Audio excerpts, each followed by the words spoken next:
Hi, everybody. I'm Brittany Lewis, a reporter here at Forbes. Joining me now is my Forbes colleague, staff writer Zach Everson. Zach, thanks so much for joining me. Always a pleasure, Brittany. In the month since Donald Trump won the election, the president-elect has really hit the ground running, filling up his cabinet, and his choice for CIA director is John Ratcliffe. You have some reporting on his finances, but before we get to that, who is the former Congressman John Ratcliffe? So, as you mentioned, former congressman, he is from Texas, where he had started off in, where he was an attorney, and started off in some local politics. Trump picked him kind of out of obscurity to be his director of national intelligence towards the end of his first term. He then went into the private sector a few years and then emerged again as, in the public sector, with Trump asking him to be his CIA director.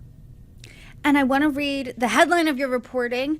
Ratcliffe funneled congressional campaign funds to himself and his wife.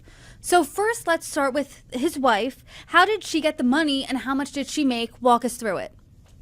So she's an attorney specializing in cyber crimes and things like that, not exactly campaign finance, but he brought her on to be the campaign's treasurer after he had stepped down from Congress. Now, many campaigns will hire professional campaign treasurers. They're companies that do this for dozens and dozens, sometimes even hundreds of campaigns. Other candidates will just have some friend or whatever help them out. Ratcliffe chose his wife, which was not totally surprised, but out of the question for a former congressperson. But he did put her on salary, and she was getting paid about $3,000 a month. It changed a little bit. Overall, she took home $44,000 for her services, which was a little bit longer than a year. Now, that's not a huge salary for an annual salary, but this also was not a full-time job. It shouldn't have required much. In fact, the campaign made just an average of 9 transactions a month during her stint as treasurer, and one of those transactions was her paycheck. So not a lot of work being required there in exchange for $44,000. Zach, at the intersection of money and politics, which is what you and I always talk about, we always bring up this question, is this legal or is this ethical? What happens here? Is this legal? Is this ethical? What does that look like? Well, as Michelle Ratcliffe pointed out, they've never gotten in trouble for any of this. The campaign has closed. The FEC accepted all of its filings. It was not audited. There was nothing done with this. Now, you're not supposed to be using funds for personal expenses, but the FE, you can pay a treasurer. So in this case, there's a little gray area. Does this count as a personal expense when you're paying or using the money for personal purposes when you're paying your wife $3,000 a month or thereabouts to be the treasurer? And there's a good argument that it is that you're certainly overpaying somebody for a job there. But would the FEC ever getting around to punishing somebody for this? Highly unlikely, especially with such a low dollar amount, relative to a lot of the other issues that are going through campaign finance.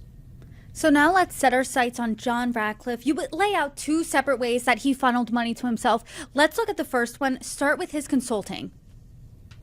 Yeah, so he, looking at his campaign finance reports, noticed that he had made a few payments for website design to a company called Telegraph Creative.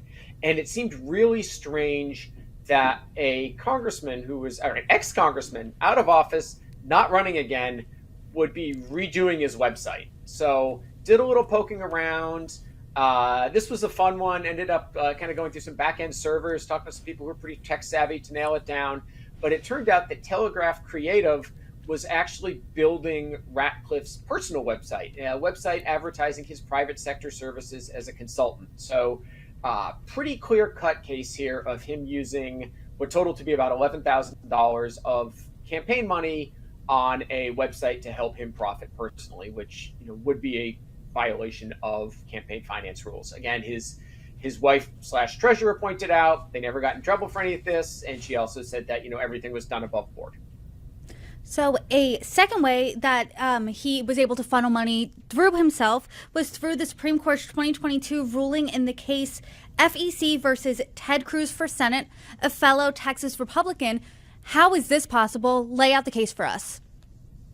So for a long time, it had been illegal for elected officials to repay themselves for loans using money that was received after an election, because that could easily be a bribe. The candidate loans themselves a lot of money for their campaign, they get elected, and then all of a sudden, oh, this is a sure thing. This guy's going to Congress. let me go ahead and make a big donation to this person's campaign. And the rule was that they could only repay themselves up to a certain small amount. Ted Cruz appealed that, went all the way to the Supreme Court, won at least both the appellate level and obviously Supreme Court level. And so after that decision came down, Ratcliffe cut himself a check for $225,000 from his campaign to repay himself from loans that he had made years earlier. So, they could have, it certainly appears they kept the campaign open after he was in Congress, in the hopes that this verdict would be favorable so he could then get the rest of his money back, which is what ended up happening. So all in all, added up for us, how much did the Ratcliffes end up making from his campaign funds? Well, he ended up making, in terms of just flat out cash, there was what his wife took back was the $44,000. They were able to repay themselves another $225,000 because of that verdict, and then there was an $11,000 website on top of it. So not bad.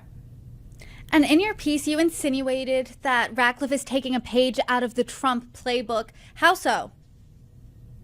Donald Trump has no problem using campaign and other political funds to profit personally. He certainly used those to buy copies of his own books, to book events at Mar-a-Lago and other Trump properties. I mean, he's done very well. He's charging his campaign shifted a substantial amount of money to his aviation business for using the Trump plane. So he's done a really good job of that. Shifted a lot more money than what we're talking about here with Ratcliffe. Well, Zach Everson, per usual, thank you so much for your reporting. You're welcome back anytime. Thanks.